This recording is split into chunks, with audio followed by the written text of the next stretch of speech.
अपना पियवा के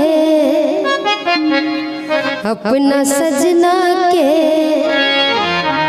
अपना बलमा के जगावे सावर गोरिया चूड़ियों से मार के अपना पियवा के जगावे सावर गोरिया चूड़ियों से मार